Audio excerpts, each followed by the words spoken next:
a CNBC original podcast. We all have to make big decisions in our lives, decisions that define and influence our professional and personal journeys. If you reflect on them, some are good and some I'm sure you'll definitely regret. In my nearly 3 decades as a financial journalist, I've interviewed literally thousands of CEOs, politicians and market voices, and they all had to make decisions to get to where they are today. In this podcast, I hear about those choices as well as the moments of doubt, risk and conviction that impacted our guests' journeys and the people they lead. This is Executive Decisions with me, Steve Sedgwick. In this episode, I speak to Hugh Brasher. Look to really where you want to go. Look to the person you want to be. Start reading the right books. Start connecting with the right people. You will end up in that place if you keep looking at it. Hugh is the CEO of London Marathon Events, which manages running, swimming and cycling events across London and the United Kingdom. His career in sport follows in the footsteps of his family's incredible sporting legacy. Sport has been an intrinsic part of my life. It runs through my blood, but not quite at the standard of my parents. But I just think sport is brilliant at teaching people life lessons. Early in his career, Hugh took over his family's running equipment store and transformed it into a nationwide chain with over 40 outlets. He eventually sold that business to the UK's largest sporting retailer, but not without facing some of the toughest choices of his professional life. The more that you lean into hard decisions and the more that you do them, then the easier eventually they become. But something like that is never going to be easy. These are Hugh Brasher's Executive Decisions.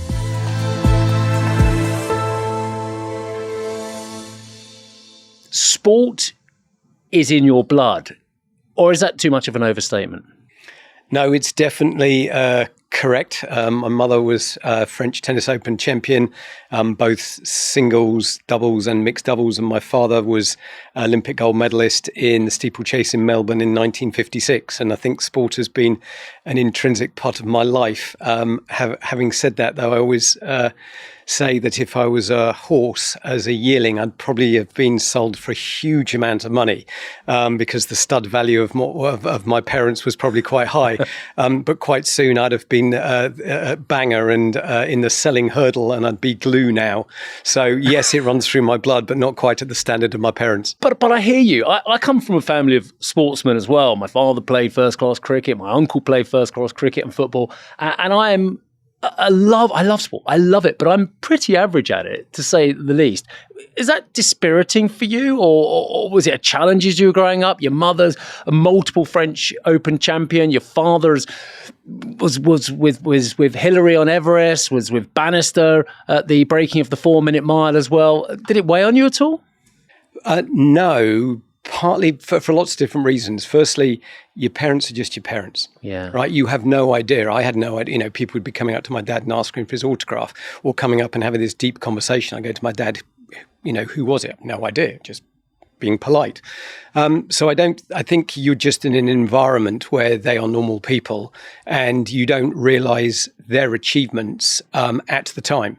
I think so many of my father's achievements actually only found out once his obituary was being written. It wasn't something that he was particularly vocal about. His gold medal was on the top of a bookcase in its little case, and no one ever saw it. So that wasn't something that was shoved in front of us.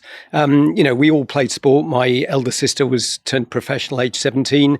I did, running. I motorbike raced later on to a fairly decent standard. But I just think sport is brilliant at teaching people life lessons. I think that the more that we can encourage people to get active, it's now been proven to improve people's physical health. That's the obvious bit, but the mental health.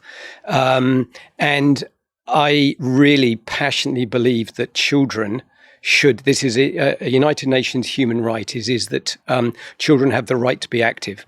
And sadly, in this country, activity has become a privilege. And that is a privilege through kids that can go to, where their parents pay for them to go to school. In those schools, sport activity is taking place every day. In so many state schools, kids are lucky if they're getting 1 day a week. with which activity is taken part. And that is wrong. And that is a right that every child should have. And that's a passion that I have. And definitely London Marathon Events as a company has. Tell me about your early business decisions. Of course, your dad, amongst all these amazing things he was doing, and of course, your mum was a brilliant sportswoman as well. He set up the Sweatshop as well. And then you took that on. At a fairly early age, or was it his baby for a while, then he handed it over to you? How did that work? It was my first job when I was 15 on a Saturday and school holidays, selling trainers at this shop that sold all sorts of sports equipment. I remember I got a Liverpool football top when I was about 9, so it really did. It didn't make you a Liverpool fan, did it? It didn't make me a Liverpool fan. I have no idea why I got that top, but anyway, I did. So I was working there 15, going to school, selling people tennis rackets, selling them better quality tennis rackets, better quality football boots. It really turned from a 2-week holiday job into a chain of the largest specialist retailers in the UK. We had 43 stores. I sold it to Mike Ashley and Sports Direct in 2014. And it was founded on groundbreaking customer service. One of the values of the company was groundbreaking customer service. And I think in this country, we're not very good at customer service. So it's not difficult to be groundbreaking when you look at the benchmarks that we have. But really that the staff were there to understand the customer, listen to the customer, be experts, be able to simplify what they needed. Mo Farah used to work at the Sweatshop in Teddington. He used to work in the warehouse, and he used to work on Saturdays. We had some great athletes in the history, but it wasn't because they were great athletes they worked there. It's because actually they wanted to help people. The number one reason in interviewing people about why they wanted to work for the company is because they wanted to help people. And the moment they said that was the moment that I knew that they were right to work in the company. But I mean, you talk about these great athletes coming through. We've talked about my background as well, a little bit off camera. And it wasn't uncommon on a Saturday morning for, Gordon Greenwich to be in there chatting to Bobby Moore, chatting to my dad and my uncle about sport. That has to brush off on you as a young man with these amazing people coming through. Yeah, but it's also it's what you think is normal. You don't realize it's abnormal. I mean, John Walker, the first man to do 100 sub 4-minute miles, used to come into the Sweatshop in Teddington and make us a cup of coffee and just come in for the chat. Yeah. And some of the greatest athletes in the world, endurance athletes. I remember I was doing a track session at Kingston, and there were 3 Kenyans running around, and they asked us to time them. So we started to time them. We'd done our track session. They were knocking out these 400 meters in less than 60 seconds, and one of them was hanging back, and 3 of us were slightly taking the mickey out of it. Looked a little bit later and was having a chat with him. It was he was a gold medalist at the previous Olympics, and they were just some of 3 of the best athletes in the world. And that was the environment that was happening in Teddington, the environment that I lived in, and didn't realize how special it probably was.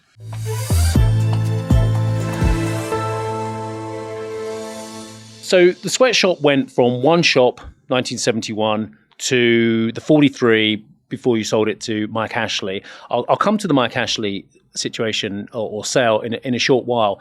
But one of your toughest decisions of your career is you had to let go of a marketing director. And he wasn't just a marketing director. He was a friend. He'd been part of the business for a long time. You'd grown the business from 4 people to 100 people. But that must have been an incredibly tough decision. It was incredibly tough because he had become a friend. Thankfully, he still is a friend. But I would say there were some really rocky moments in probably another 5 or 6 years where also his friends that were my friends didn't bother to actually understand the situation, or I couldn't talk about the situation. It really is, when you're growing a company, it is individuals need to grow. Your team needs to grow in its standard. You need to grow in your standard. It's something I ask myself every day. Am I good enough to run the size of the company that we want to become? Not the size of the company we are, because clearly I am. Otherwise, I wouldn't be in that position. But we set 5-year business plans, Vermosa, vision, mission, objective, strategies, actions. And we were just talking through what we're doing up to 2030. And we want to both double our profit and double our impact. You need to have people of the caliber who can grow into that, who have the mindset of growth. And he had a mindset of growth up to the size of the company that we were at that stage, which was about 20 million. We wanted to be 50 million and probably had got to what maybe was his ceiling. He's absolutely brilliant. He's now running other companies, doing a brilliant job doing that. But they're of a certain size.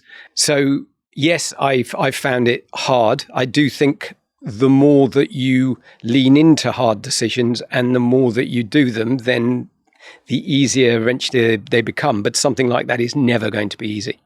Never easy getting rid of people, is it? No, it is their life. We spend half our waking life at work. If we're awake for 16 hours and asleep for 8, and we work an 8-hour day, that's half our waking time, let alone the time you've spent going to and from work. So not surprisingly, it becomes a lot of people's identity.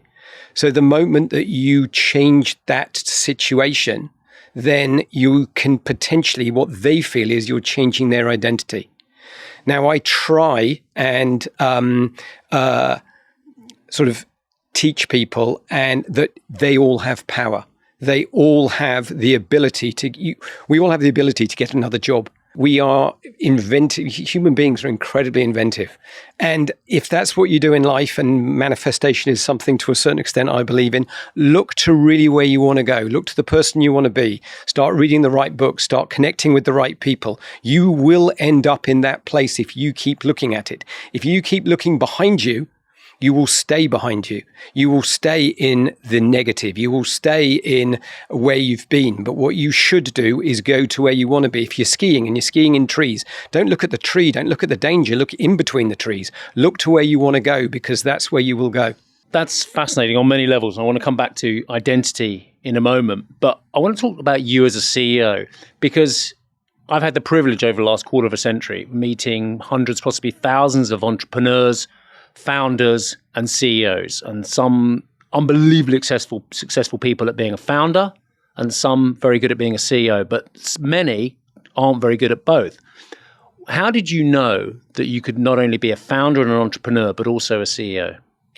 I didn't, but I, A, wanted to try, and B, I tried to make sure that I was considered in what I was doing. And I'm sure my non-executive directors and possibly some of the trustees would say that I have learned quite a lot over the last 10 years. And I am still learning. And learning, I think, is so important to everybody. The moment you think you know it all is the moment you're so arrogant, it's ridiculous. If I'm given feedback, I want to take that feedback, lean into it and learn from it and try and improve from it.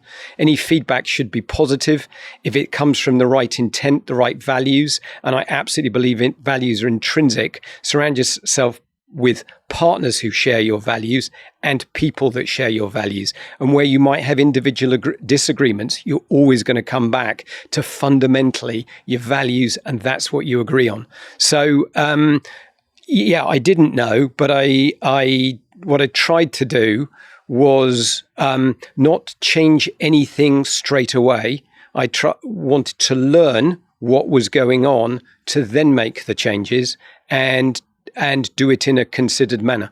Before I talk more about you taking that job at London Marathon events in 2012, I just want to go back and go forwards at the same time, i.e. to the sale of the Sweatshop, which was your father's business, your business, in 2014. Mike Ashley is clearly a very successful entrepreneur, but I've heard so many stories of Mike Ashley coming into a business, brilliant historic sports businesses, amazing historic sports brands, and scything through it. Did you worry about what you were doing to the legacy of selling this amazing sports business where you'd meet all these amazing people when you were growing up to Mike Ashley?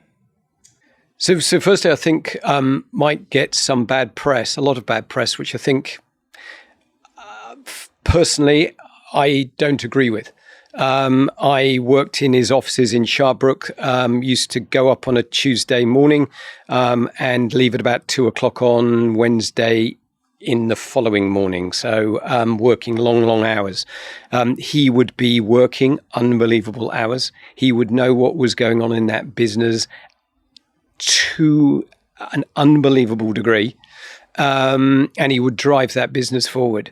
I think that anyone has a right, if they're buying something, to do what they want with it. Yeah. I think that, I put what I believe was a great management team in place. It didn't last. Those individuals made whatever decisions that they wanted to make that they felt that was right for them. And Mike then made the business decisions that he thought was right for him. Does the company exist anymore? No, it doesn't. Should it exist anymore? I don't know, because society changes. The world changes, and the world has changed more in the last 5 years than in my living history. And I think you just have to move on. So I think I learned an enormous amount from Mike in just his attention to detail, his ability to, I will go into a meeting and I will have probably in that meeting, I'll have prepared for it. I'll probably have got 6 different scenarios worked out about which direction it might go. He, I think, is the only person I have never been able to second guess, ever. And I will only ever find out 6 months later. I'll be able to put the pieces of the jigsaw together and then go, that's why he did that. It makes sense. And he has, albeit with sports fashion as the main commodity, he's kept sports shops on the high street where, as you and I both know, over the last 10, 20, 30 years, the specialist shops have all gone online. He has kept sport on the high street. Yeah, and he's doing more to keep the high street going than you would probably argue any other person in retail at the moment. So, look, media, they want a story. It's about, it's about selling newspapers. It's about selling things. That's what everyone is there to do in that instance. As long as you understand that, then that's what the story is about. But the fact that you can buy accessible sports kit for your kids to start with, actually getting kids to do activity. And that's the point that we came in on. Right. Getting young people to play sport if they can afford a full cricket kit or whatever it may well be because they buy it from Sports Direct. That's fantastic. Yes, exactly. Yeah, there's so much great literature out there talking about actually how much privilege plays a part in children's access to sport and thereafter becoming elite sportsmen and women as well. I think we underplay just how key your upbringing is and that privilege in early age. It is, but it shouldn't be. Yeah. And that is something that needs to be done. And it is something I'd implore the government to do, which is stop recommending activity and start mandating it for children. And that's mandating. This doesn't mean you punish people by activity. There are so many different places where you can make it fun. One of an early pieces of research about running that we did was what's the one word that you can use to describe running? And lots of people will answer boring. What is the one word you can describe to run the London Marathon? And the answer is fun. So we've turned something that is intrinsically boring for 26.2 miles into something that genuinely will be one of the most memorable days of your life. Damien Hall, I think he's in it for the long run, one of his books, and well-known, brilliant runner. I think he's just won the Lakeland 100. He wrote in his book, and I was listening to it on the treadmill yesterday, funnily enough, and he was saying, well, running could be the answer to all the world's problems as well. Now, he's saying that slightly tongue-in-cheek, but I know what he means because people involved in the sporting community more generally, but especially for this case, running, they just seem very nice and balanced and measured. And actually, the act of that physical exercise gets a lot of the negative emotions out, doesn't it? It absolutely does. And I would use another word, which is welcoming. So running is going through the most amazing boom at the moment. And it is a boom particularly in 18 to 29-year-olds. So in the London Marathon ballot, over 1.1 million people applied to run for the 2026 TCS London Marathon. And over a third of them were aged 18 to 29. Now, Formula One, Netflix, they spent a fortune to try and attract that audience. We have virtual parity between men and women applying. The difference is 0.32%.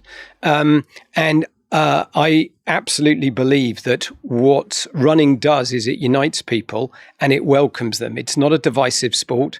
It is a sport where you will struggle at times, but together you'll have fun, whether it's having the cake and the coffee afterwards, the shared experience, whatever it is. But there you can find your tribe, whatever your tribe is, in running. And that's why I think it is expanding. That's why it is the most positive thing that I think people can do. I agree. And I've run the Hackney Half a couple of times. I was probably the oldest guy there. And historically, it's skinny, middle-aged blokes running was historically. It certainly was back in 1981 when your dad started the London Marathon, that's for sure. Before the London Marathon, the only people watching marathons were cows and horses that might be in a field as someone ran past. And it was absolutely white, male, 40-year-olds. My father and John Disley went to the New York City Marathon in 1979. And my father memorably wrote an article in The Observer recounting that he'd won Olympic gold medal, that he'd been there, and Gordon Richards with the Derby, had been there at the Football World Cup, but he had never heard the roar of the crowd supporting the everyday human being that was taking part in this weird challenge. And he, the final words of his article were, he knew that London had the course, and that was John Disley who knew that London had the course. But he asked, did London have the heart and the soul to welcome the world? And I think that is what the marathon is about. I think that's what these major marathons around the world are about, welcoming people, getting connected through your heart and through your soul. And in those days, less than 5% of the runners were women. Now it's pretty well 50-50. Wow. I have one problem with John Disley's route. Only one? Only one, yeah. You cross at 12 and a half, the best, the thousands of people at Tower Bridge, you turn right. And you've got all the elite guys running left past you at the same time. You have to do this huge loop around East London, Canary Wharf, Isle of Dogs for our viewers and listeners as well. That's pretty tough. When you've just had the euphoria of 12 and a half miles, then you've got to take another, off my reckoning, 7 to 8 miles to get back to where those elite runners are. Yeah. I mean, look, there is that. But I think it's also, you see for the first time how fast they're going. Yeah. And TV does not show. It doesn't show if you're skiing. It doesn't show how steep it is. It never shows the extremes of what's going on. And we were part of the team that put on Eliud Kipchoge, the Ineos 159 challenge. And incredibly, what Eliud did on that day, he ran 400 meters at 68 seconds, and he did it 105 times without a single recovery. Now, anyone listening to this, just go to the local track and try running around that track once in 68 seconds. That's hard. I would say probably less than 10% of the people listening to this will achieve that. And then the fact he did it 105 times without any recovery, it just shows the speed of these incredible athletes that I don't think we realize until we actually are with them and next to them. What do you think these elite athletes have done for the sport? Because Kipchoge has moved beyond just being a sportsman, I think, as well. I love listening to what he has to say. I love his ethos about sport and what it can teach the world. So I think his ethos is amazing. I think there's so many different statements he comes up with. A couple that I repeat reasonably often is 100% of me is less than 1% of the team. So it is the reality, even if that you think that running, or you think Djokovic on the centre court at Wimbledon is there on his own. No, he isn't. There's a team of nutritionists, masseuses, coaches, psychologists.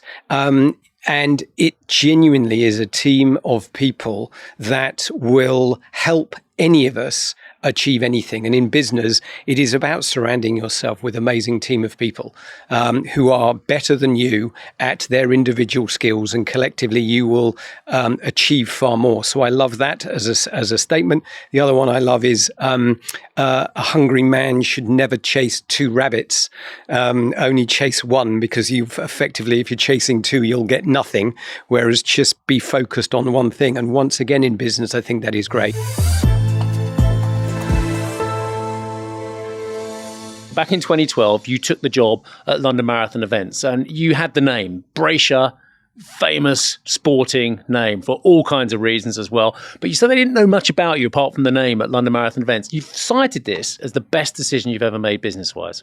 I have. There's whether it is or it isn't, it's definitely one of them. Yeah. Because I never think it's about one decision you make. I think it's about a myriad of different things.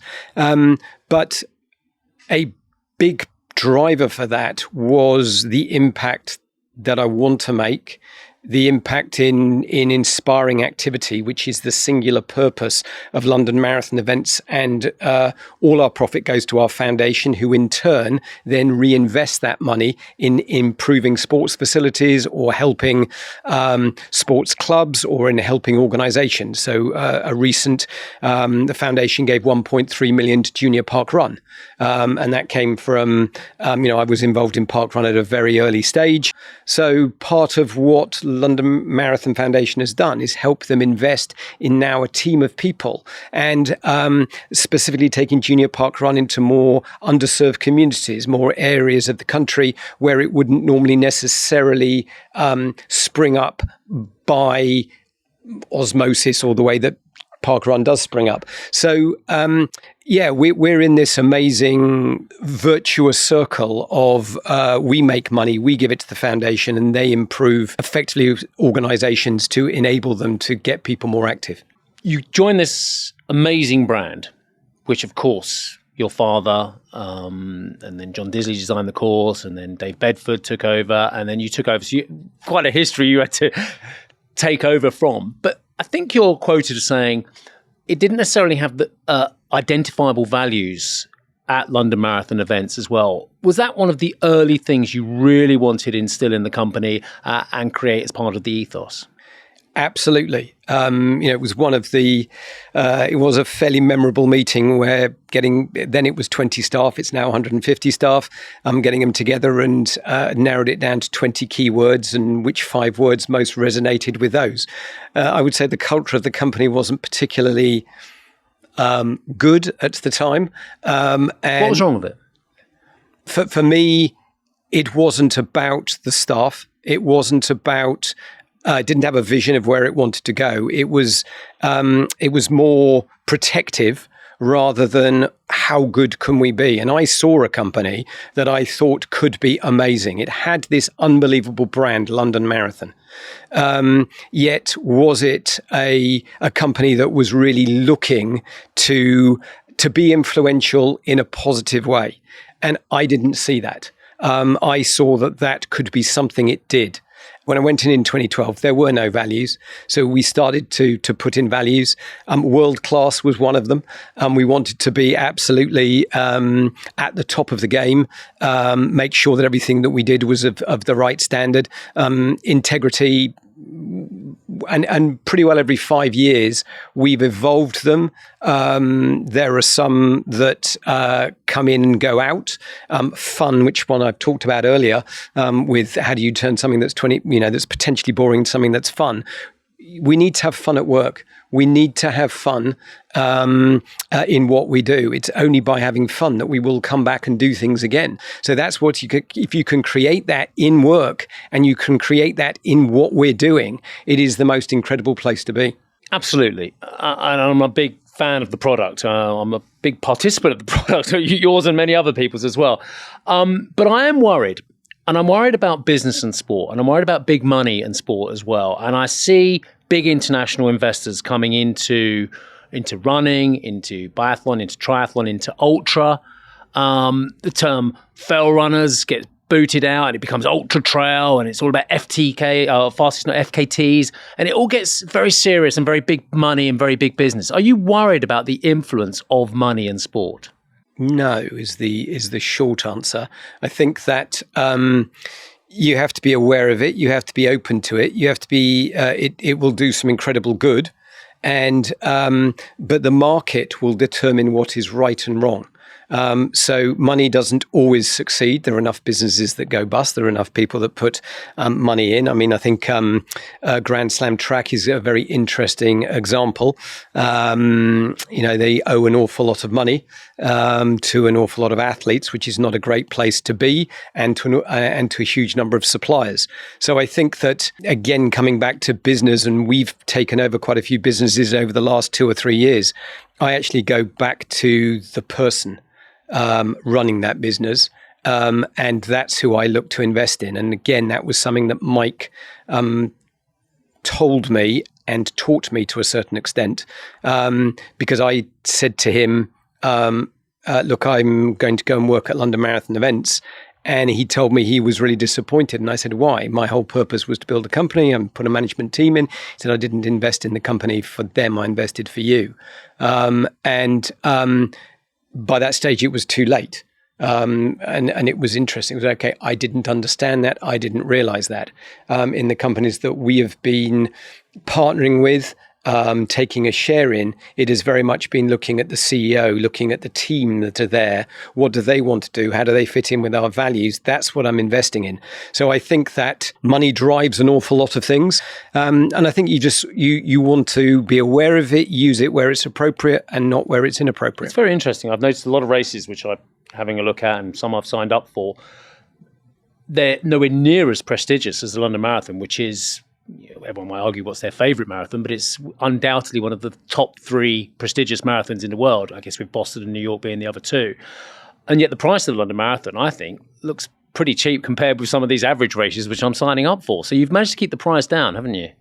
We have, and look, we have a business model that is different to virtually any other race, and we're fairly unique that there's a huge charity fundraising element to the London Marathon. We have already announced that more than 75 million was raised for good causes by the runners in the 2025 TCS London Marathon, and to date nearly £1.4 billion has been raised. So we have a very interesting, different model to different organisations. We try from an accessibility point to keep the price down. There's a huge amount of work that we're doing on DEI, and we really want to make running and the London Marathon, if there's any criticism I'll articulate about my father and John, is they asked Sir Horace Cutler, could they have a marathon in London? They didn't ask Londoners. So the London Marathon, to an extent, has gone through London. I want the London Marathon, and that's what we've been working on, to be truly representative of this amazing city, and that it is not something that you go through. It is something that you experience this cities. You experience the schools, you experience the food, you experience the culture, you experience the community, and that the community is wrapping their arms around you. They're running with you. They're supporting you.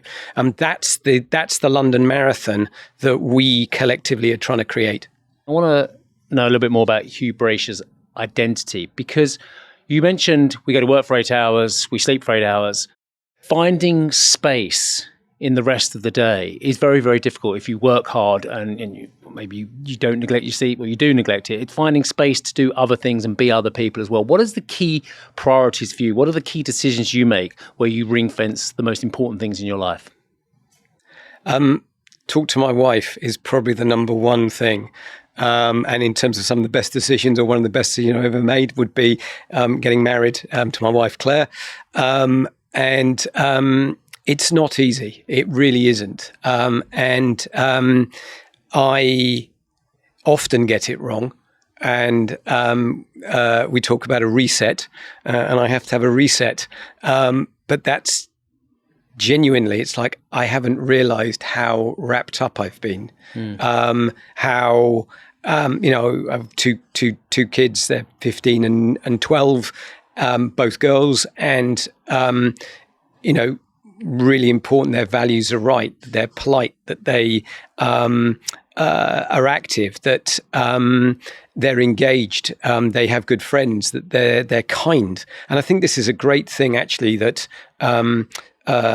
the new generation is teaching a lot more about kindness. And I don't think that growing up in the schools I went to, in the conversations I was having, that kindness was something that was really thought about. And I think that it is important that it is. And going back to the conversation about my marketing director, it was going to be a really difficult conversation, but could I be kind in that conversation? So it really is about trying to get the balance right. If you get it wrong, then make a correction. I drive my kids to, I can do a lot of work. I can do an awful lot of work on a telephone. Sometimes my kids listening to the call, it's teaching them business.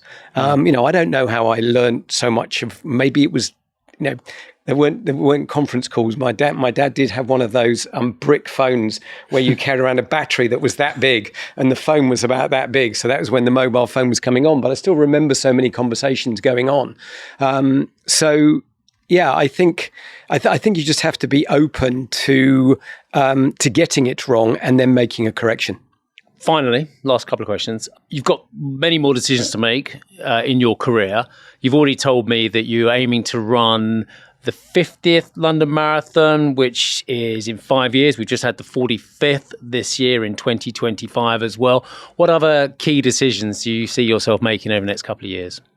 There's lots of plans that we have. So going back to that sort of 5-year business plan, we have just, part of what we do is we've formed a joint venture with UKA and Great Run called Athletic Ventures. We've just got the government to agree to fund us trying to bring the World Championships to Great Britain in 2029.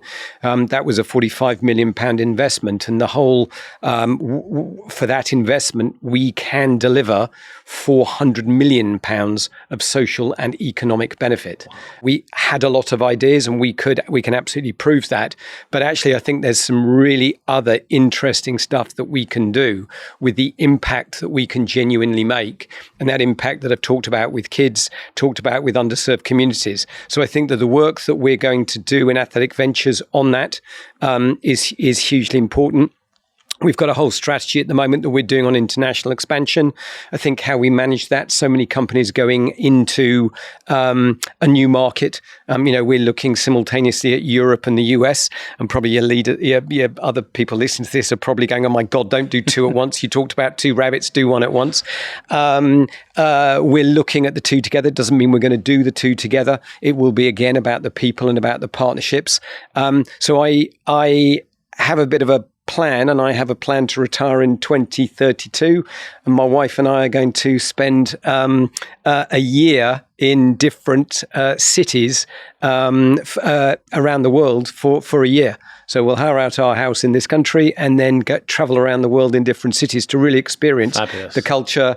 And so, make plans. Yeah. Those plans can change. You want to make them fun, coming back to one of the earlier statements. And that's what business should be about. Bring a smile to your face, have fun, bring brilliant people, try and be brilliant yourself, learn off each other, and have a reason to do it. And our reason is to inspire activity. Final point. By the time this interview airs, I will have run what happens to be one of the newer events in your calendar, which is the Loch Ness Marathon. Any danger you're going to run it with me? No. Absolutely none. Look, it's going to be, it is absolutely stunningly beautiful. Yeah, I'm hoping I enjoy the beauty. Yes. And I'm hoping that the weather is reasonable, which means not raining, but not too hot with the way things are going at the moment. But look, you will have an amazing time. I will be there. At some stage, I will run that, but my next marathon is 2030. I have my plan, and the moment I'm sticking to it. Brilliant. Hugh Brasher, thank you very much indeed for your time. Thank you. It can never be easy following in the footsteps of stunningly successful parents. Hugh Brasher loves sport. He's a good sportsman, but he's never going to be that top tier level that his father was and his mother was as well. But he has a passion for sport. In fact, he took on the family business. He built up the family business and made the really tough decision to sell the family business. But thereafter, he took on the role of CEO of London Marathon Events and has grown it into a global behemoth. which has really tapped into the zeitgeist for mass participation sport. It is an incredible story, one that I've really enjoyed sharing with you. Thank you very much indeed for joining me on Executive Decisions. I'd love to hear your feedback. Drop your thoughts in the comments or a review. And please hit that follow or subscribe button. You will not want to miss the next episode of the podcast, which is dropping on Tuesday, where I speak to Andy Briggs, the CEO of insurance company Phoenix Group. I think it's much easier to be yourself than be something you're not, first of all, so you're better at it. But also I think it works well from a leadership perspective just to be authentic, normal, down to earth. I'm looking forward to it, and we'll see you there.